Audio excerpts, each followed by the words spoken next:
इस वक्त पूरे गांव में मातम पसरा हुआ है, हर तरफ आंसू है। आपके सामने ये 3 तस्वीरें हैं। गांव में मातम पसरा हुआ है। मासूमों की शव यात्रा में पूरा गांव शामिल हुआ और गमगीन माहौल में अंतिम संस्कार किया गया। सभी मृतकों को अंतिम संस्कार किया गया है। 3 तस्वीरें जहां पर देखिए गांव में किस तरीके से बेसुध है परिजन, रो रोकर परिजनों का बुरा हाल है। और दूसरी तस्वीर में जहां पर अंतिम यात्रा मासूमों की निकाली गई और इस गमगीन माहौल में अंतिम संस्कार किया गया।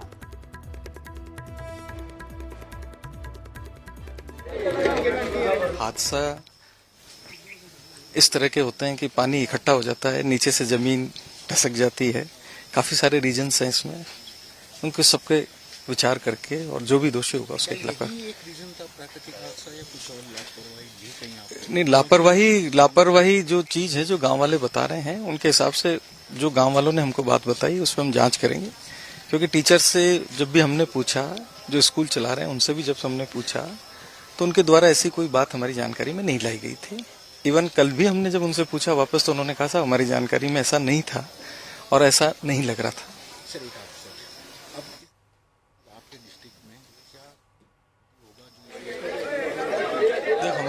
हमारे डिस्ट्रिक्ट में तो ऑलरेडी ये ड्राइव चल रहा था और सभी जितने भी सरकारी कार्यालय हैं, चाहे वो आंगनबाड़ी हैं, चाहे हॉस्पिटल हैं, चाहे स्कूल्स हैं, सभी को हमारी तरफ से क्लियर कट डायरेक्शंस थे कि जो भी जर्जर बिल्डिंग है उसमें किसी भी कीमत पे बच्चों को नहीं बैठाया जाए। और इसके चलते हमने करीब 12-13 ऐसे भवन थे जिनमें बच्चों को बैठने से रोका है। जहां कहीं भी अगर हमें कोई भी सूचना मिली है, छोटी सी भी, चाहे ग्रामीणों के माध्यम से मिली हो, चाहे कहीं मिली हो, हम अविलंब उसमें से सबसे पहला काम करते हैं कि बच्चों को हम वहां से हटा देते हैं। तो अभी कम से कम झालावाड़ जिले के अंदर ऐसे 7-8 इंसिडेंट हमारे पास में पहले आए थे। वहां से हमने बच्चों को उन कमरों से, उन कक्षों से हटा दिया गया। और जो कंडम जितनी भी डिक्लेयर्ड बिल्डिंग्स थी उनको हटाने का भी एक बड़ा भारी काम झालावाड़ में किया गया है। और स्कूल के जो मैदान हैं इन पे अतिक्रमण हटाने का भी 34 ऐसे खेल मैदान थे बड़े, जिनपे से हमने अतिक्रमण हटाया है। जो बिल्डिंग कंडम्स थी उन बिल्डिंग्स को हमने गिराया है। जब भी हमें सूचना मिलती है तो प्रथम दृष्टिया हम वहां से बच्चों को हटा देते हैं, छुट्टी कर देते हैं। हमने सारे स्कूल्स को कह रखा है कि अगर उन्हें कहीं भी लगे तो वो कभी भी स्कूल की छुट्टी कर सकते हैं। अगर उन्हें लगे कि रास्ते में आने में बच्चों को दिक्कत है, स्कूल में बैठने में दिक्कत है, अगर कहीं मार्ग बाधित हो गया है, तो इसके लिए हमने कर रखा है, उनको कह रखा है कि आप कभी भी बच्चों को जबरन स्कूल नहीं बुलाएंगे। सभी तरह की हमारी काउंसलिंग की गई थी, इंस्ट्रक्शन निकाले गए थे। अब इस चीज को देखते हैं कि आखिर क्या वाकई क्या गलती रही थी। स्टाफ से भी पूछेंगे, बच्चों से भी पूछेंगे, गांव वालों को भी बयान लेके जो भी उचित कार्रवाई होगी वो करेंगे इसमें।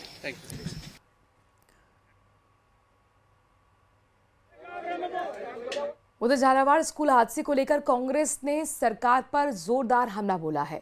शिक्षा मंत्री मदन दिलावर का विपक्ष ने इस्तीफा मांगा है। नेता प्रतिपक्ष टीकाराम जूली ने निशाना साधा और कहा कि शिक्षा मंत्री को इस हादसे की जिम्मेदारी लेते हुए इस्तीफा दे देना चाहिए। साथ ही उन्होंने कहा कि संवेदनशील मामला है, इस पर राजनीति नहीं होना चाहिए, क्योंकि ये वक्त है पीड़ितों के परिवारों के साथ खड़ा होने का, उन्हें संबल देने का, उनके आंसू पोंछने का। लेकिन जाहिर तौर पर यह सवाल अभी भी बड़ा है कि आखिरकार ये लापरवाही किस स्तर पर हुई, और इसी को लेकर अब विपक्ष भी जवाब मांगने की कोशिश कर रहा है। सरकार पर हमलावर होते हुए नेता प्रतिपक्ष टीकाराम जूली ने शिक्षा मंत्री मदन दिलावर के इस्तीफे की मांग कर डाली है।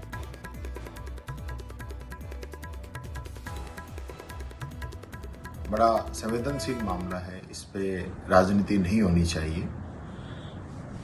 और जो अपने आप को डबल इंजन की सरकार बताती है उसको इसकी जिम्मेदारी तो लेनी पड़ेगी। जिम्मेदारी लें कि किन लोगों की गलती है, किन ने ध्यान नहीं दिया।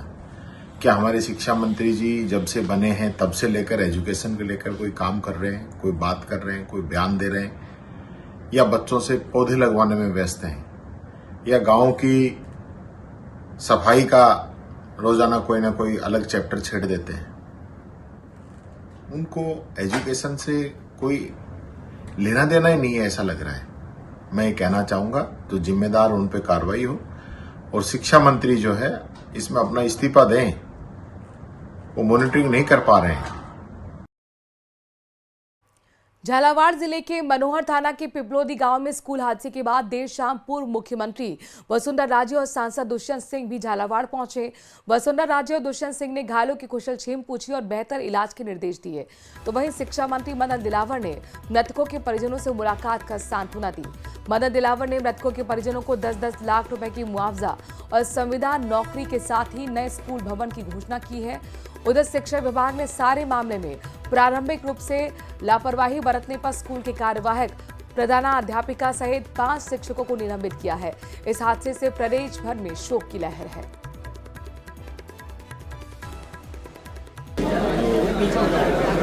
बच्चे रहे नहीं हमारे साथ, उनके परिवार को हमारी तरफ से बहुत संवेदना है। काफी मन भरा हुआ है देखकर जो बच्चे हैं।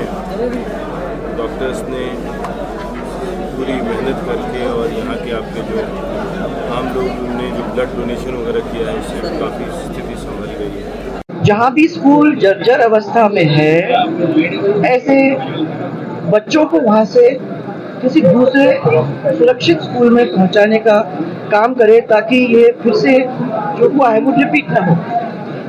और प्रॉब्लम ये भी हो सकती है क्योंकि बरसात का समय है, बहुत जोरदार बारिश आ रही है। झालावाड़ के अंदर तो बारिश बहुत ही जोरदार होती है। चिंता इस बात की है कि कोई दूसरे बिल्डिंग के साथ ऐसा ना हो तो कोई भी जिस पे क्वेश्चन चिन्ह हो उनके बच्चों को शिफ्ट करना जरूरी है। योग्य है उसके लिए फंड दे रहे हैं हम लोग ताकि उसकी मरम्मत हो जाए। कांग्रेस का कई आरोप प्रत्यारोप लगा रही है। कांग्रेस का तो बात ही मत करो, कांग्रेस तो कुछ भी कर सकती है। जी बोल रहे हैं कि मैं कह रहा हूँ मेरा दायित्व है, मेरी जिम्मेदारी है और मैं जिम्मेदारी से भाग नहीं रहा हूँ।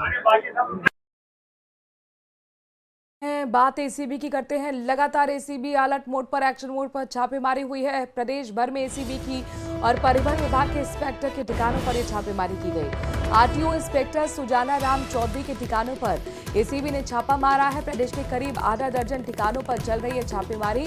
आय से अधिक संपत्ति को लेकर एसीबी ने सर्च लगातार जारी रखा है। सिरोही में तैनात है आरटीओ इंस्पेक्टर सुजाना राम चौधरी। आय से करीब 201% की ज्यादा आय अर्जित करने का आरोप है। एसीबी कार्यवाहक डीजी स्मिता श्रीवास्तव के निर्देश पर यह छापेमारी की कार्रवाई शुरू की गई है। इस बीच डीआईजी अनिल कयाल पूरे मामले की मॉनिटरिंग कर रहे हैं। करीब 1 दर्जन एसीबी की टीमें छानबीन में लगी हुई हैं। आप देखिए किस तरीके से जानकारी ये मिली। सुजाना राम चौधरी जो कि आरटीओ इंस्पेक्टर है, सिरोही में तैनात है, आय से करीब 201% की अधिक आय अर्जित करने के आरोप में ये सर्च ऑपरेशन उनके घर पर, उनके अन्य ठिकानों पर चल रहा है।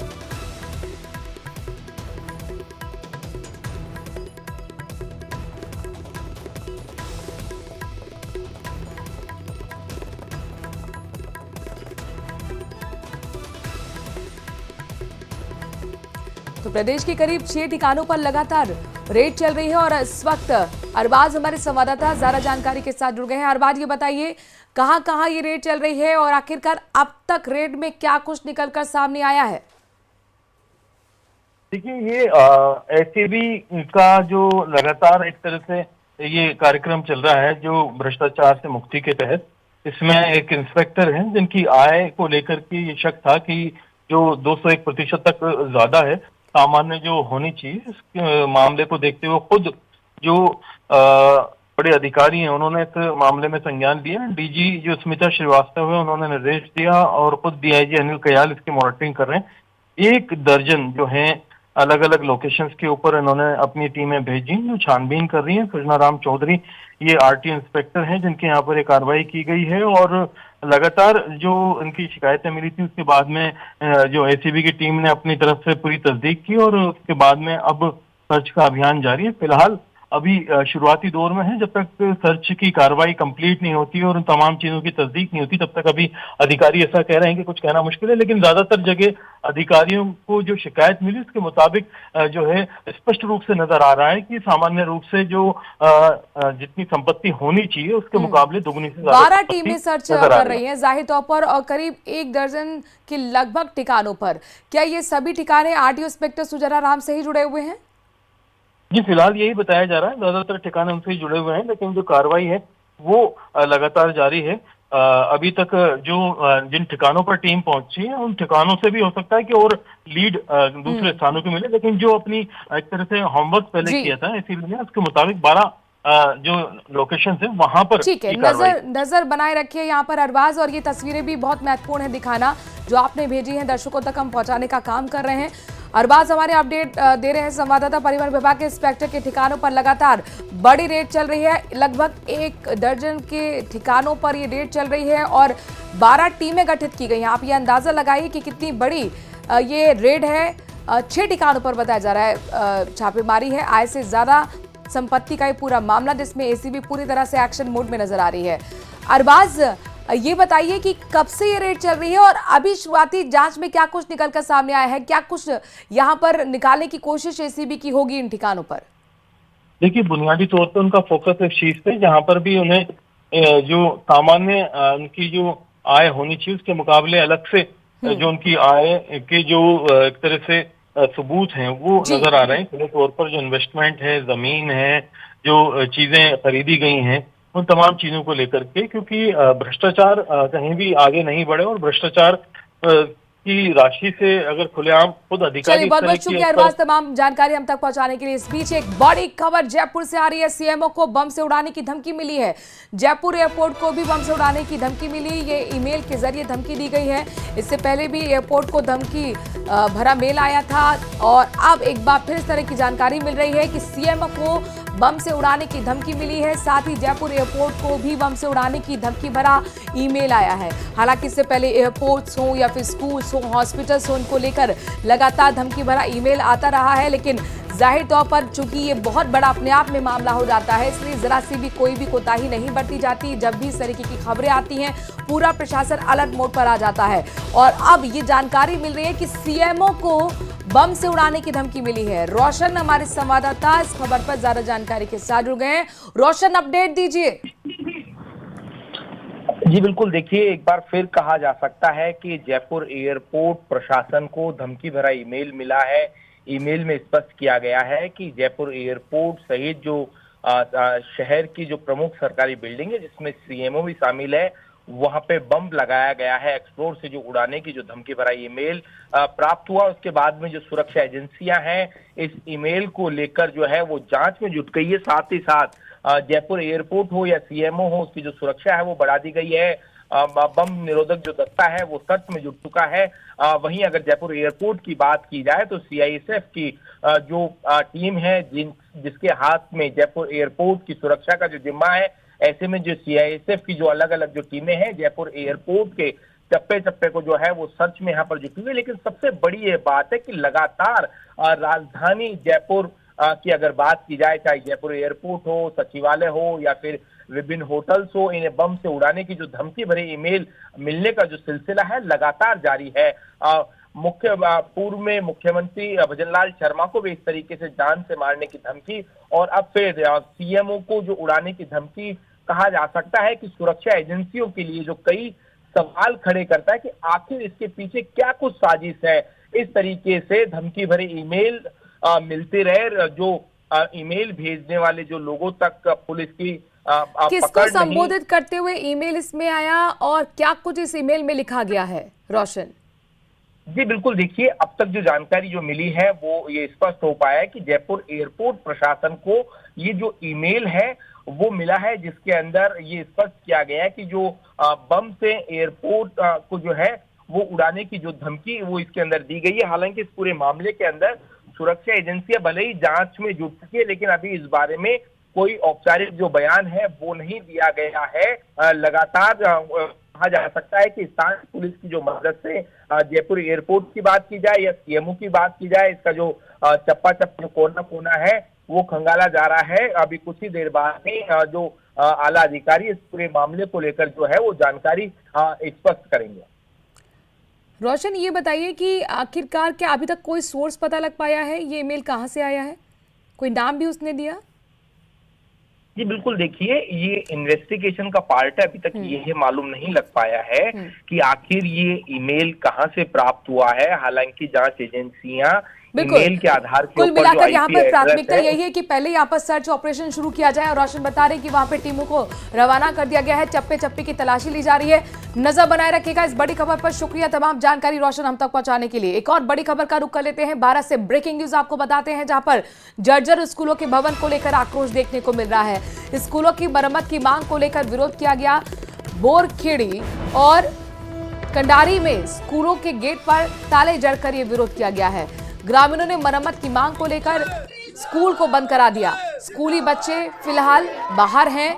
जिम्मेदारों के खिलाफ नारेबाजी हो रही है, क्योंकि जाहिर तौर पर आपने झालावाड़ में जिस तरीके की हादसे की तस्वीर देखी, हर एक परिजन, हर एक अभिभावक अपने बच्चे को स्कूल भेजने से डर रहा है और जिस तरह से जोरदार बारिश हो रही है इसमें खतरा और भी ज्यादा बढ़ गया है। लिहाजा जर्जर स्कूलों के भवन को लेकर यह आक्रोश आप ग्रामीणों का देख पा रहे हैं।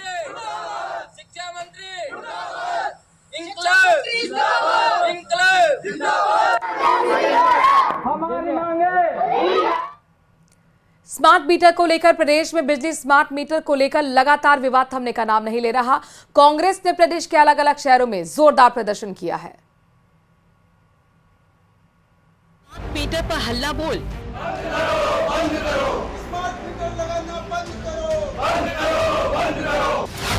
कांग्रेस ने खोला मोर्चा, सड़कों पर उतरी आरएलपी, कहीं जलाए टायर, कहीं सौंपे ज्ञापन। जनहित मुद्दे, नगर निकाय पंचायत चुनाव में देरी, स्मार्ट मीटर अव्यवस्था, बिगड़ती कानून व्यवस्था और जनता को मूलभूत सुविधाओं को लेकर कांग्रेस ने बीजेपी के खिलाफ मोर्चा खोल दिया है। प्रदेश के कई जिलों में कांग्रेस ने नारेबाजी करते हुए प्रदर्शन किया। प्रतापगढ़ में कांग्रेस ने राज्यपाल के नाम कलेक्टर को ज्ञापन सौंपा।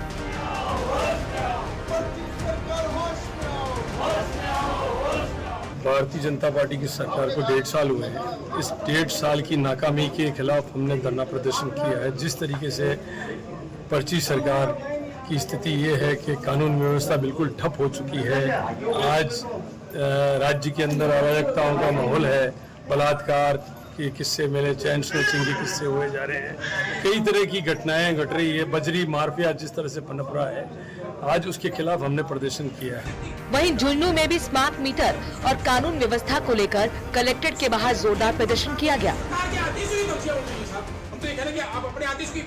सैकड़ों कार्यकर्ताओं ने जमकर नारेबाजी करते हुए 10 सूत्रीय मांगों का ज्ञापन कलेक्टर को सौंपा।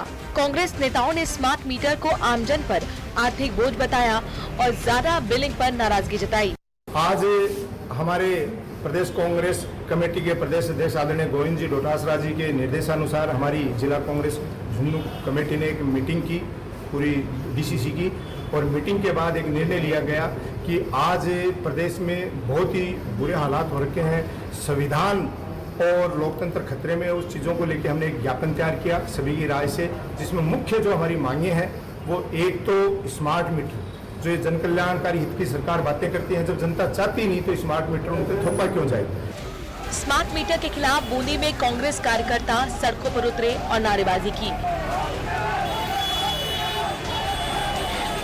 प्रदर्शन में विधायक अशोक चांदना, विधायक सीएल प्रेमी शामिल हुए। प्रदर्शन में खास बात रही विरोध में शामिल लोगों की संख्या, जो महज संख्याओं में सिमटी हुई नजर आई। वहीं अशोक चांदना ने भी ये बात कबूली। RGHS के मामले में, स्मार्ट मीटर के मामले में, जो अभी अतिवृष्टि हुई उसके मामले में, सारे मामलों को लेकर के हमने ज्ञापन दिया है। तो हम ये चाहते हैं कि जल्दी से जल्दी एडीएम साहब, कलेक्टर साहब मीटिंग बुला करके और फसल का मुआवजा किसानों को देने का प्रयास करें। उधर जयपुर के चौमू में भी स्मार्ट मीटर का विरोध तेज हो रहा है। कांग्रेस के साथ आरएलपी के पदाधिकारी और कार्यकर्ता मैदान में उतर गए हैं। मोरीजा रोड पर एक्सीएन कार्यालय के बाहर सैकड़ों कार्यकर्ताओं ने सड़क पर टायर जलाकर विरोध प्रदर्शन किया। इस दौरान सड़क पर भी जाम लगाया गया। पुलिस ने समझाइश कर रास्ता खुलवाया। हमारे बंद करो, बंद करो, बंद करो। चौमू के तमाम 36 बिरादरी के आम जनमानस की भावनाओं के अनुरूप और प्रदेश में लाचार कानून व्यवस्था, किसान मजबूर है आत्महत्या करने पे और नौजवान रोजगार के लिए दर दर की ठोकरें खा रहा है, इन तमाम बातों को लेकर और विशेष जो आज हमारा प्रदर्शन है, ये विरोध प्रदर्शन आम जन भावनाओं की हितों की रक्षा करने के लिए स्मार्ट मीटर के विरोध की कड़ी में कांग्रेस के साथ साथ आरएलपी भी मैदान में उतर गई है। स्मार्ट मीटर के खिलाफ आमजन की शिकायत की फेहरिस्त भी लंबी होती जा रही है। अब देखना ये होगा कि लगातार होते विरोध को लेकर सरकार स्मार्ट मीटर पर क्या रुख अपनाती है। Bureau report, news 18 Rajasthan. ये जो आग लगी इसके पीछे की वजह शॉर्ट सर्किट बताई जा रही है। आपको धुआं उठता हुआ नजर आ रहा होगा। दरअसल गारमेंट्स की शोरूम है जिसमें आग लगी है। शॉर्ट सर्किट की वजह से बताया जा रहा आग लगी, लेकिन जब तक आग बुझाएगी तब तक सारा सामान जलकर राख हो चुका था।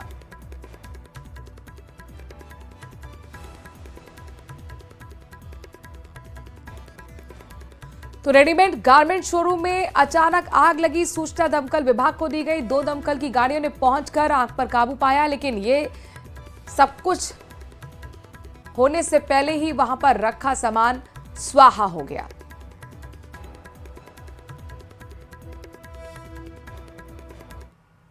न्यूज़ 18 ऐप अब नए अवतार में। न्यूज़ 18 ऐप डाउनलोड करें, खबरों से जुड़ें, बदलाव का हिस्सा बने।